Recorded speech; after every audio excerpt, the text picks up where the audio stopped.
मेरा नाम प्रिया है। मैं मुंबई में मीरा नगर में रहती हूँ। मेरी खूबसूरती के चर्चे सिर्फ मेरे घर तक ही नहीं थे, बल्कि घर से बाहर कॉलेज में भी थे। अपने नाम की तरह मैं बहुत ही खूबसूरत थी। मेरा रंग बिल्कुल दूध सा सफ़ेद गुलाबी गाल थे। जब मैं हंसी तो मेरे गालों पर डिंपल पड़ जाते थे। मेरी खूबसूरती कमाल की थी, लेकिन कभी कभी जैसा हम सोचते हैं वैसा नहीं होता। मेरी शादी मेरे माँ बाप ने एक बहुत ही अमीर घराने में कर दी। हम गरीब थे, लेकिन मैं बहुत खूबसूरत थी। इस वजह से उन लोगों ने हमसे रिश्ता तय कर दिया। मेरा पति बहुत पढ़ा लिखा था। मैं अपनी शादी से बहुत खुश थी। छोटे से घर से उठकर एक कोठी में आ गई थी। यहाँ कई कई तरह की सुविधाएं मौजूद थी। खाना बनाने के लिए एक खूबसूरत किचन था। सफाई के लिए नौकर थे। मेरे पहनने के लिए तरह तरह के कपड़े थे। लेकिन इन सब बातों में मैं एक बात भूल रही थी। शादी की पहली रात मेरे पति ने मुझसे शादी वाला काम करने से इनकार कर दिया और कहा कि मैं थका हुआ हूँ, मैं सोने जा रहा हूँ, तुम भी सो जाओ। मैं यह सोचने लगी, इतनी खूबसूरत लड़की जो शादी वाली रात और भी खूबसूरत लग रही थी, उसे कोई मर्द कैसे इस तरह मना कर सकता है। मैंने सोचा यह सच में थक गए होंगे, इसलिए सो गए। मैं भी कपड़े बदल कर सो गई। लोग मेरे हुस्न की तारीफ बहुत ज़्यादा करते थे, लेकिन मेरे हुस्न के मुकाबले में मेरे पति मेरे आगे कुछ भी नहीं थे। लेकिन फिर भी मेरे साथ उसका व्यवहार अजीब सा था।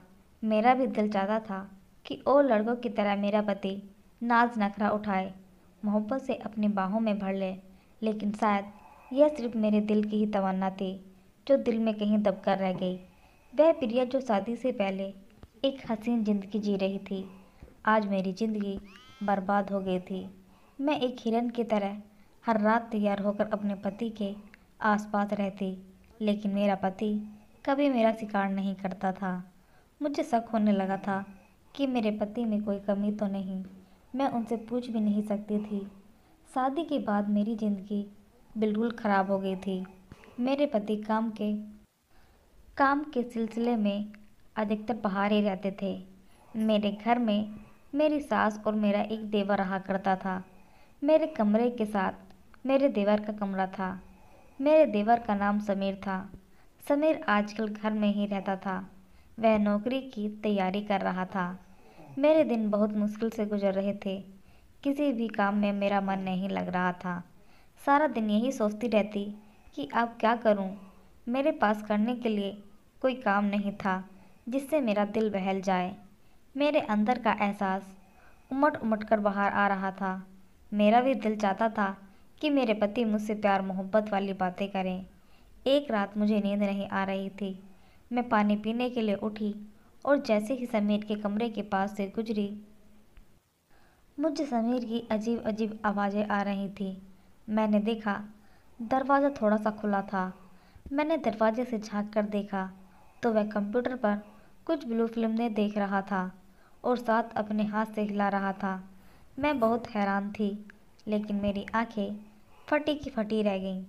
अचानक मेरा हाथ दरवाजे पर लगा और मैं डर कर अपने कमरे में आ गई। समीर को पता नहीं चला बाहर कौन था। अब मेरे दिमाग में यह घूम रहा था कि समीर मेरा शिकार करना चाह रहा था। कुछ देर ऐसे ही बैठी रही। फिर मेरे दिमाग में बात आई, जब अपना शेर शिकार करने के काबिल ना हो तो उसके भाई से शिकार हो जाना बेहतर है। मेरे कमरे में अचानक दस्तक हुई। मुझे लगा कि मेरी सास होगी, लेकिन जैसे ही मैंने दरवाज़ा खोला तो सामने समीर खड़ा था। मेरा दुपट्टा भी सिर से उतर गया था। समीर की नज़र जैसे ही मेरे हुस्न पर पड़ी तो वह मुझे देखता ही रह गया। फिर मैंने खुद को संभाला और अपना दुपट्टा ऊपर ले लिया। उसने पहली बार मुझे इस हालत में देखा था। पहले कभी समीर मेरे कमरे में नहीं आया था और जैसे ही मेरे कमरे में आया, मैंने उसे बैठने को बोला और कहा कि मैं तुम्हारे लिए कुछ खाने को लेकर आती हूँ। लेकिन समीर ने साफ इनकार कर दिया। रात का 1 बज रहा था। मेरे दिल की धड़कन बहुत तेज हो रही थी। मेरा देवर कहने लगा, जब आप मेरे कमरे में झांक रही थी तो मैंने आपको देख लिया था। मुझे एसी में भी पसीना आ रहा था।